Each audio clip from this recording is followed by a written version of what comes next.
If you're looking for more ideas on congregational playing, make sure you check out our playlist on YouTube. We have several tutorials. Register for our hymn playing webinar on September 11th, 2023. It's happening at 7 p.m. Eastern Standard Time. You can register on our website, newmerciesmusic.com. I'd love to have you there. If you're unable to make it, check out our church pianist resources on our website. We have several resources teaching you how to play hymns, giving you the tools for that. Also, substitutions, modulations, how to be a church pianist. All of these resources available for you. Check those out. And if this was a help to you, please give us a thumbs up. Let us know in the comments. We'd love to hear from you. For our next 2 hymn tutorials, we're going to look at the hymn, "'Tis So Sweet to Trust in Jesus." And this week, we're going to take the verse and look at the verse. And then next week, we'll take the chorus. And we'll look at some hymn playing ideas, as well as some simple chord substitutions. So go ahead and grab your hymn book, "'Tis So Sweet to Trust in Jesus." Pull that out, have that available. That way you can see what it looks like originally as we walk through what I have put on paper. And then make sure you grab the free handout this week, "'Tis So Sweet to Trust in Jesus," Part 1. It'll be the verse. So starting off, in my hymn book, this song is in the key of A flat. And so if you're not as comfortable with this key signature and with its chords, I would highly recommend you working through this key, play through the scale, get familiar with your primary chords, your 1, 4, and 5, and then get familiar with your minors, your 2, 3, and 6, recognizing those. Now, I'm going to talk about some basic chord substitutions in this one, but if you want to learn more about chord substitutions and get more in depth with it, I would highly recommend you getting our book on our website, The Art of Substitutions, and that is going to give you really the theory behind it. It'll start with basic, give you the theory behind chords and how they function, give you basic substitutions, and then move into more advanced substitutions. And that's a great way to, again, learn how to do this on your own and incorporate it into your playing. And there'll be a lot of examples in that book as well. So to start this hymn off, as we're looking at it, let's first talk about the style in which it's being played. And if you notice in my left hand, there's a lot of 16ths, this kind of flowing pattern.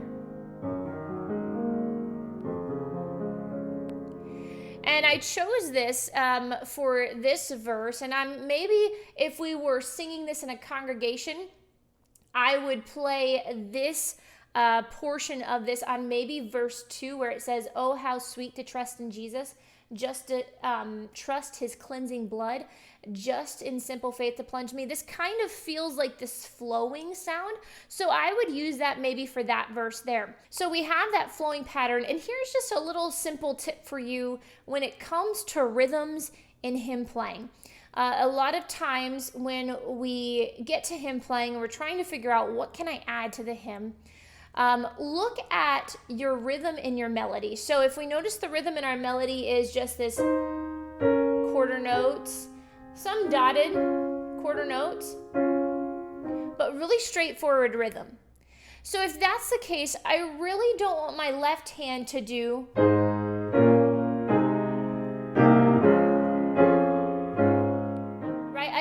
left hand to stay on that same rhythm, because what that does is it actually takes the hymn and stagnates it. It becomes a very monotonous feeling. So when it comes to choosing rhythms, whatever my right hand is doing, I want to choose a rhythm that will complement it, but keep the momentum. So because this rhythm was very straightforward, this quarter note pattern, I chose the 16ths with that quarter note to give the feel of motion.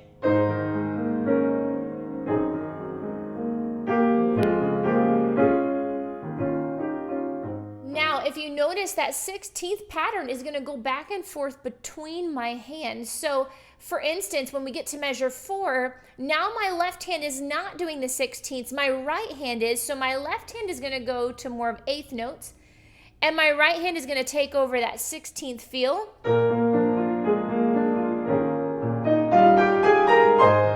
Now I'm going back to the left hand having the 16ths. Now my left hand's gonna break away because my right hand is doing triplets and then eighth notes and 16ths. So it's kind of got this mix of patterns here.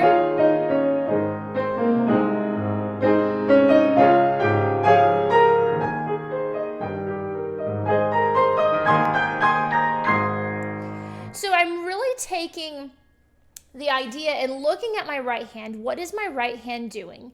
And I really want to vary that rhythm with the left hand.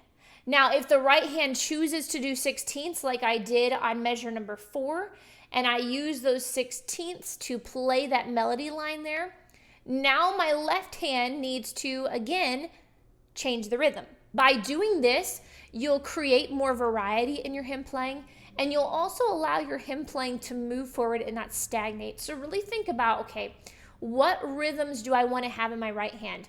What rhythms do I want to have in my left hand? Now, that isn't to say that both hands can't do 16ths at the same time, can't do quarter notes at the same time. For emphasis, sometimes we need that. So there might be a verse where I do something like this. So right there, I did same rhythm and then same rhythm here, right? So for emphasis, I may want to do the same rhythm, but for the most part, we really want to pick a variety of rhythms to make it interesting. Now, when we're looking at this hymn and talking about these chord substitutions, let's kind of look at the layout of this hymn. And I didn't go as advanced on these substitutions because I did want you to be able to use a lot of these for congregational playing. So there is much more you can do and more in depth, but this is to allow you to use some of these for if you're playing in the actual congregation. And that way you're not playing chords that might not work with other instruments and the singers. So right away looking at it, if you notice in the hymn, we start off with an A flat chord, and that whole first measure is A flat. Then we go to the 4 chord on the second measure, trust in Jesus, the end of Jesus, we go back to A flat. So we have D flat and then A flat. So I'm kind of looking at the shape of where my chords are going and what's happening here. And I notice, okay, here's my A flat chord. And I don't just want to leap down to this D flat chord. When you're creating a really nice left hand, we want to look for a nice bass motion. Now, when I say bass motion, I mean the lowest note in your left hand. So that would be my pinky, my lowest note.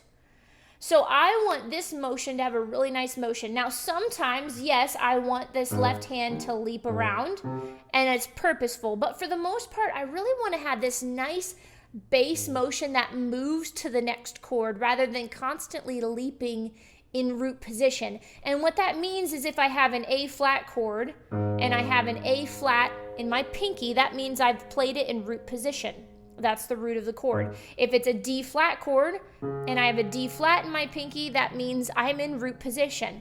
If I have an E flat chord, I'm in root position. And I really want to make sure that I'm not always in root position because that can get kind of monotonous after a while. So if you notice the chords that I've written in, we start off with A flat, and then we go to an A flat / G. What this means is the first chord, the A flat, is what your right hand is doing, and maybe some other notes in your left hand. That's the chord you're going to play. So A flat chord. And then the second chord symbol is what the bass note will be, G flat. So this is an A flat over G. And what I'm playing here is an A flat 7 chord. So when we're going from the 1 to the 4, the 1-7 is a beautiful transition. So because I know that, I'm going to take my bass down, and now it's going to lead me to F, which is a part of the D flat chord. So if we play this in context,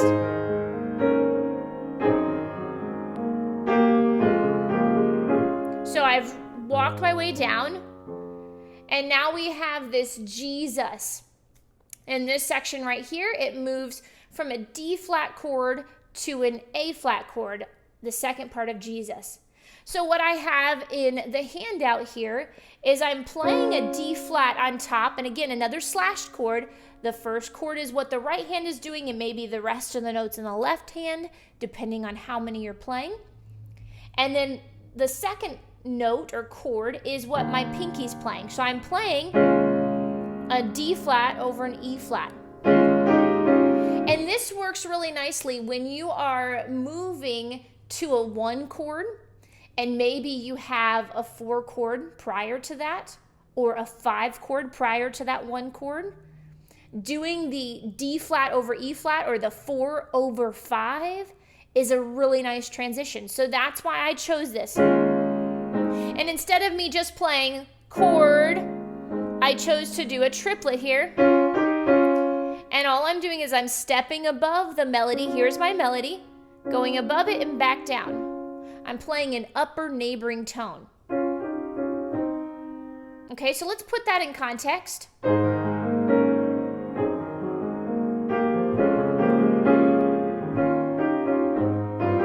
Now, once I did that, if you notice, my bass went A flat, G flat, F, and then I went to E.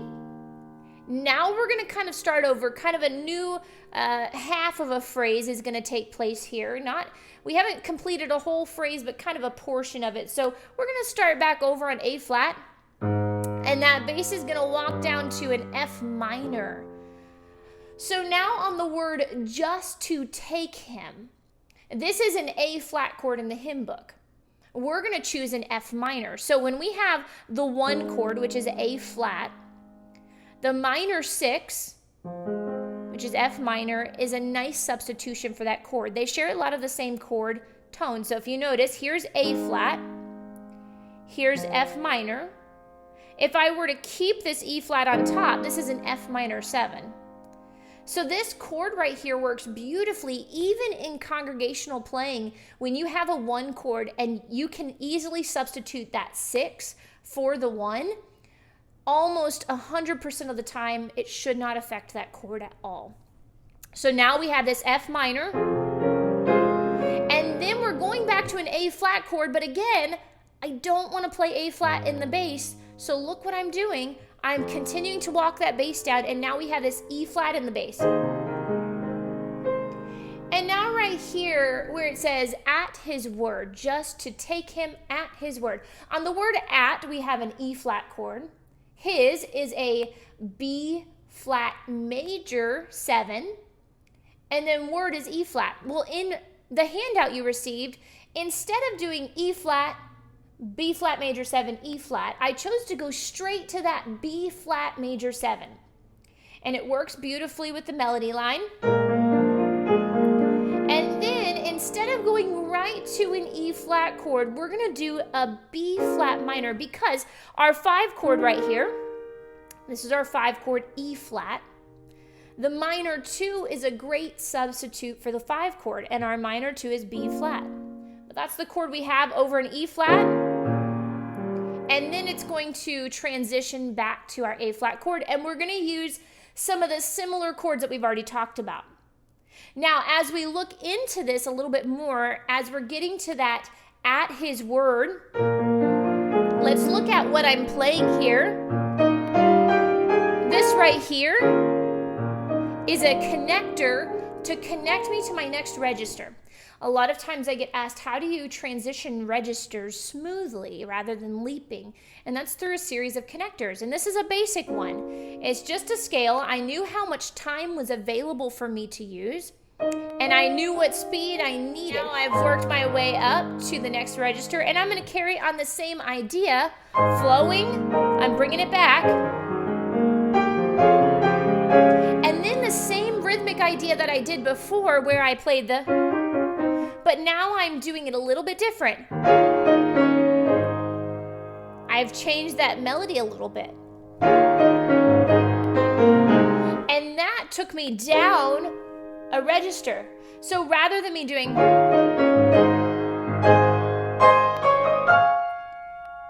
I took the whole melody down by stepping down here.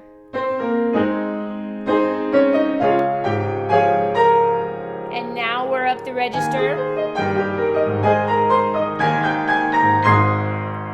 Now at the very end, what's happening as we're going into this chorus, this is just an A flat 2.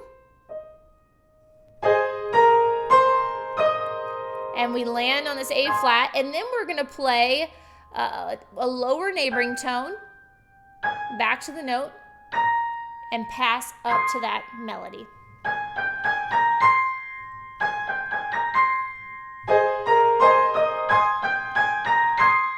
Okay, and that's really gonna build me to a big chorus. So this is a really nice verse to use for maybe that second verse or even that third verse, but it builds a little bit more. Now, catch next week's tutorial. We're gonna look at the chorus and talk about some ideas for this.